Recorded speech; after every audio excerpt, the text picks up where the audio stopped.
अस्सलाम वालेकुम, मेरा नाम डॉक्टर अहमद ज़ीशान है। आप यूट्यूब पे मेरा चैनल देख रहे हैं। आज मैं जो शॉर्ट वीडियो है वो नमूनिया के ऊपर बनाऊंगा कि नमूनिया क्या है, इसकी वजूहात क्या क्या हैं, इससे हम कैसे बच सकते हैं और इसका इलाज कैसे कर सकते हैं। पहले आते हैं नमूनिया है क्या। नमूनिया बुनियादी तौर पे फेफड़ों में इन्फेक्शन को कहते हैं। अगर किसी वजह से हमारे फेफड़ों में कोई सोजिश हो जाए तो हम कहते हैं हमारे मरीज़ को नमूनिया है। इसकी अलामात में हम आ जाते हैं। अगर हमारे मरीज़ को बुखार है और तेज़ बुखार है, उसके अलावा उसको सांस में दुश्वारी है, उसके अलावा उसको छाती में कहीं दर्द है, तो हम उसको नमूनिया की अलामात में लेके आते हैं। आमतौर पे इसकी जो वजूहात हैं उसमें टॉप के ऊपर बैक्टीरिया और वायरसेस हैं जो मोस्ट कॉमनली इसकी रीज़न है।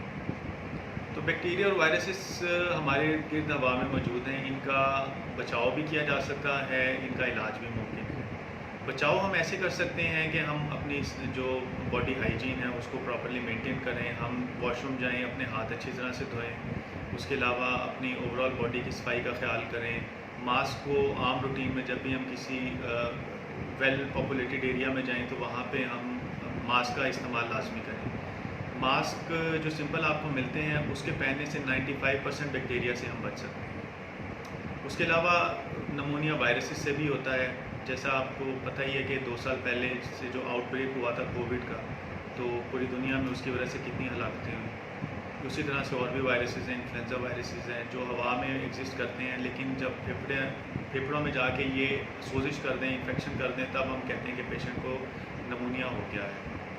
इन बैक्टीरिया और वायरसेस से हम बच भी सकते हैं और जो वैक्सीनेशन है उसके ज़रिए हम इनको अपने अंदर बॉडी को इम्यून भी कर सकते हैं, जिस्म के अंदर क़ुव्वत मुदाफ़ियत भी ला सकते हैं। जो बैक्टीरिया हैं और वायरसेस हैं इनकी वैक्सीनेशन हमारे पास मौजूद हैं। वायरसेस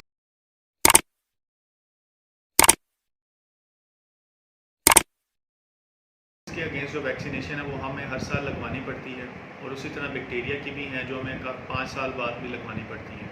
और ये आपने ऐसा करना है कि अपने जो डॉक्टर हैं, चेस्ट स्पेशलिस्ट हैं, उनसे जाके कंसल्ट करना है। वो आपको बताएंगे कि आपने किस स्केड्यूल के तहत लगवानी है।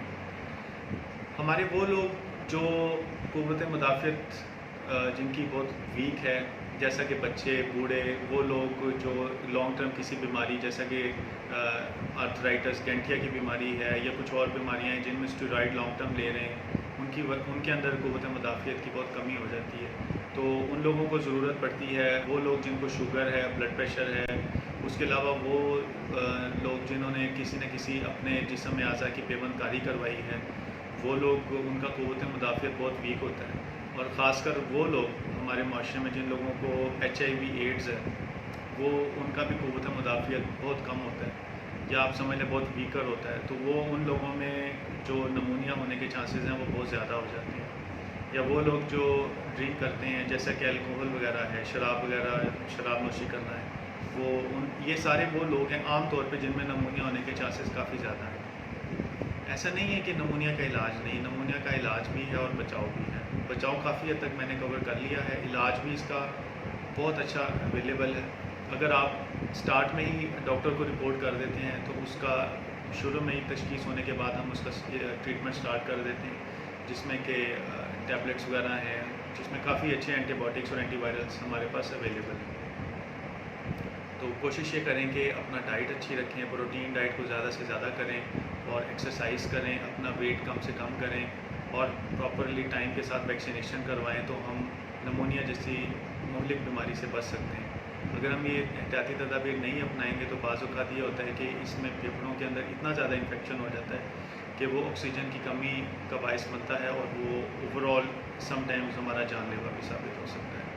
इसके अलावा अगर आपने कोई क्वेश्चन पूछना हो तो वो लाजमी आप पूछ सकते हैं।